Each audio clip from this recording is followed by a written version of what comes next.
Akasattilo n'okwesansabaga bye ku kitebe Kya Nbs Naguru. Kaakati nno ebipya bizuuse ku ngeri y'abakozi gye bagobeddwa mu kubuuzaako gy'osinzidde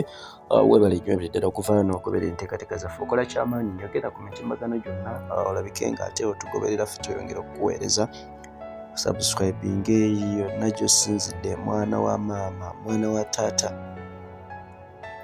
Amawulire agaliwo kaakati ageeyongedde oboolyawo okusaasaana wano ne wali gensobola okuvaayo ne nkutegeeza ge galaganga ate ekitongole kya NBS ne gye buli kati wekyongedde oboolyawo okukendeeza ku bakozi baakyo. Wakati ekintu ekyeyongedde okubanga kireetawo akasattiro ak'amaanyi wetwogera wali munda mu kitongole kino ekya Next Media bassebo ne bannyabo nga kaakati abakozi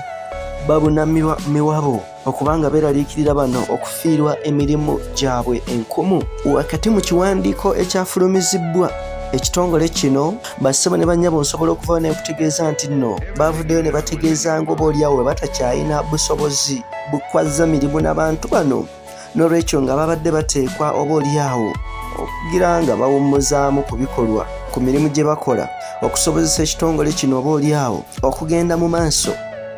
Wetwogera ku Next Media eneekulibwa naggaga amanyikiddwa nga Kin Karisa, gye zimu z'osobola okuyita emikutu gy'amawulire egibadde gyegombebwa buli w'amawulire ng'agamba nti ne bwe nfuna bufunyika kisa akabakolerako katono nnyo oba ne bampeera bwerere ne mbakolerako, era nga bano balina emikutu ate nga minene okuli NBS TV, Next Radio, Sanyuka TV, Salamu TV, Nairo Post, NBS Sport. Era wano wetwogera ku Next Media eno ekozesa abakozi abakunukkiriza mu 200 birambirira ate bassebo ne bannyabo ng'oboolyawo wetwogera ku kintu ky'osobola okuyita okubasasula kisobola okukaluubirirwa ekitongole kino, n'olwekyo decision y'okusalawo okukendeeza ku bamu eyinza okuba nga yazze wakati mu kugezaako okulemererwa okutuukiriza ebisaanyizo ate nga tebaagala oboolyawo kuweera ennemba na bakozi bano. Okusinziira ku gw'osobola okuyita Human Resource Manager ng'ono epolwanga mu kiwandiiko ky'osobola okuyita kyeyafulumiza ku Lwokubiri lwa Ssabbiiti eno, yategeezezza ng'abakozi abamu bwe bateekeddwa okulabika ng'oboolyawo bakomekkereza okukola okuva ennaku z'omwezi nga 1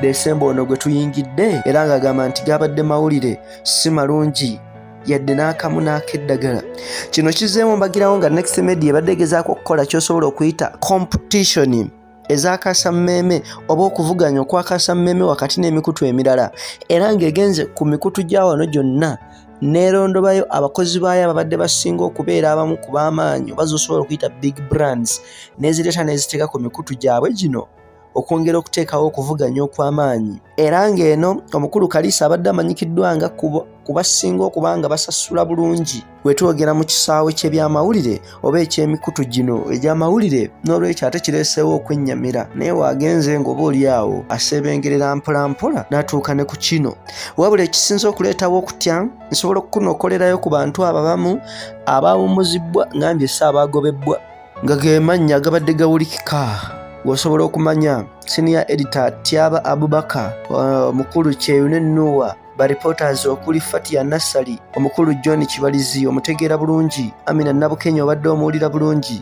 Jordan Mubangizi obadde omuwulira bulungi, Esther Namutamba obadde omuwulira bulungi, Elijah Turyaguma nawe obadde omuwulira bulungi, n'omukulu Richard Oreng abadde oluzungu alufuuwa bulungi naye ate oba naye ebintu byalabise bwe bityo, n'abalala bangi nnyo oboolyawo betugenda okwongera okukolera okufeffe osobole okutegeera ensonga zino. Of course kino kisobolera ddala okubanga kampani okufuna omugugu omunene kisobola okuva ku TV station nnyingi zeekoze, ate nga w'osobola okwogera ku kyosobola okuyita maintenance kisobolera ddala okubanga kibeera kizibu.